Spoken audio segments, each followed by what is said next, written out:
I'm not going to say that Mother Teresa was not so motherly, as most of Indians already have hint about it.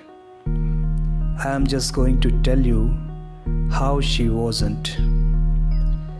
Born in 1910 in Skopje, Macedonia, she moved to Ireland in 1928 with Sister of Loreto to take training in the Institute of Blessed Virgin Mary. Only 6 weeks later, she was in India teaching in Orders School of Kolkata. She taught there for 17 years until, according to her, she got divine inspiration to take care for sick and poor, and hence started working for them at individual level in 1946. This is the same time when it became quite obvious that Britishers are leaving the country. So, at the same time, when India was coming out of the 200 years of brutal slavery, a foreign woman got her divine intervention to serve for the poor and sufferers of Bengal. Quite interesting, isn't it? The only problem here is that Bengal was not so poor, at least in 1946. On the contrary, it was an industrial powerhouse then. According to the Central Government's Statistical Abstract India 1952-53, Bengal had a larger number of registered factories than Maharashtra and Gujarat combined. And India's Census of Manufacturing Industries 1951 stated that Bengal had 1,493 registered factories. The per capita income also was highest in the country. These two figures are more than enough to understand that there were not much scope for anyone like Mother Teresa to do helping and caring poor and sick stuff at too large scale, that too in Kolkata. But this is also true that after independence, everything started changing in Bengal on economic front. The Bengal's economy started collapsing due to wrong policy of central government.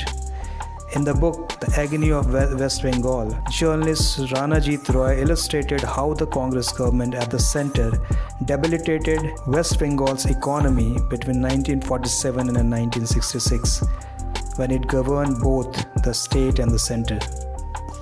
But the same government whose policy was proving fatal to Bengal was providing every possible facilities to Mother Teresa to rise and shine at the same time. For example, within less than 2 years of her work, municipal authority arranged her a pilgrim hostel just near a sacred Kali temple.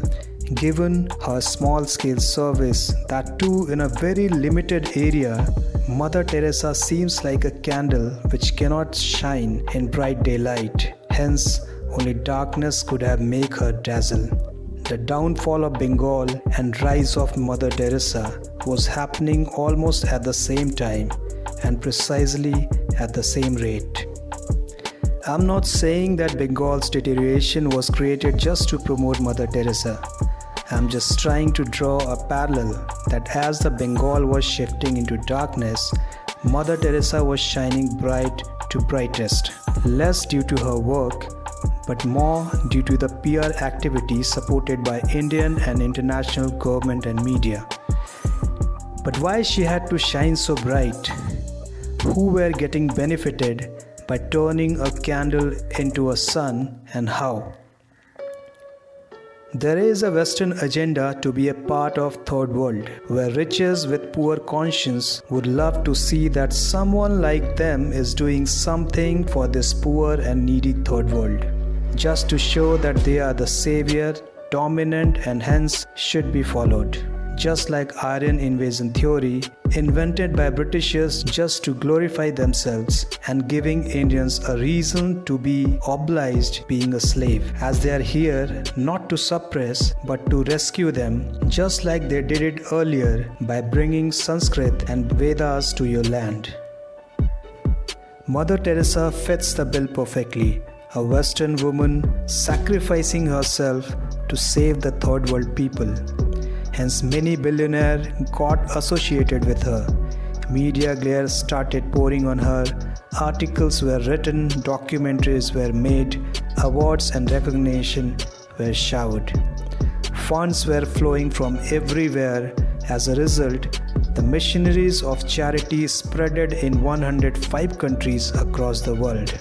But mind it, she didn't utilize even small part of fund to construct even single hospital in Kolkata. Another aspect is of missionaries, the evangelist. When a person gets glorified, everything related to him or her gets glorified, whether it's trait, ideology, or religion.